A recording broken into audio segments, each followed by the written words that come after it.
Naša šola se je po 17 letih odločila, da obnovi zavezo s pomočjo ekolistine.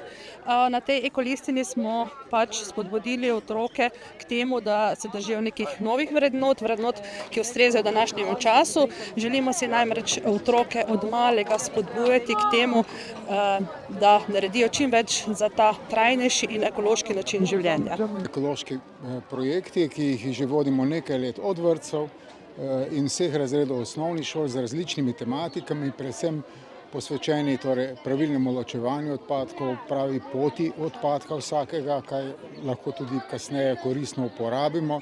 Izdelujemo na teh delavnicah tudi razne izdelke iz odpadkov, tako da že nekaj let to uspešno izvajamo. Predvsem pa tudi ob dnevih vode ali pa svetovnem dnevu zemlje. Takrat so še posebej pomembni ti projekti, ki jim prikažemo tudi vse aktivnosti, tudi vozila, s katerimi delamo naše storitve, in pa predvsem velik poudarek naši pitni vodi, ker vemo, da imamo v občini Brežice zelo kvalitetno pitno vodo. V tem šolskem letu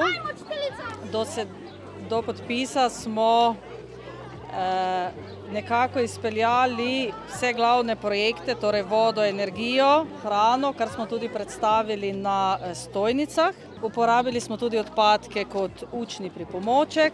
V naslednjem šolskem letu pa bo glavni poudarek na izdelavi in izvedbi učilnice v naravi. Že nekaj let si prizadevamo, da bi tu zunaj imeli učilnico na prostem, in letos je občina Brežice prisluhnila naši želji in je v proračunu zagotovila sredstva, da bomo dobili tu zunaj tudi učilnico na prostem. Občina Brežice vedno zagovarja, da če želi biti občina prijazna za življenje naših občanov in pa seveda tudi vseh turistov, ki prihajajo k nam. Zato smo tudi, imamo listino zelena destinacija in seveda smo zelo bogati tako z rekami, smo bogati s kvalitetno pitno vodo in pa tudi z neokrnjeno naravo. Zato za nas je izjemnega pomena seveda, da tudi pri tem sodelujemo vsi, od šol, vrtcev, potem tudi drugih inštitucij. Tako imamo že v občini Brežice ponovadi prireditve brez odpadkov, imamo namen kot zdravo mesto. Veseli me pa, da se tudi šole tu vključujejo kot ekošole, ki z svojimi akcijami spodbujajo in pa ozaveščajo najmlajše.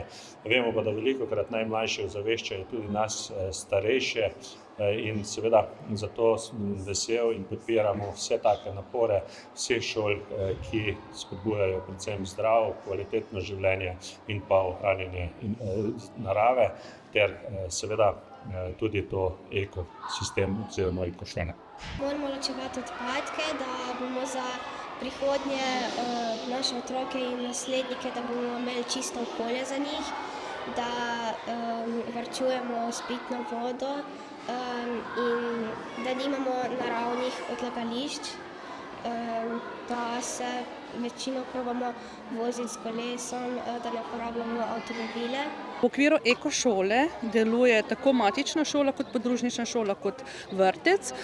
V tem projektu oziroma projektih ekošole sodelujejo vsi učenci in otroci iz vrtca. Vse skupaj nas je okoli 400, nekaj manj kot 400 otrok.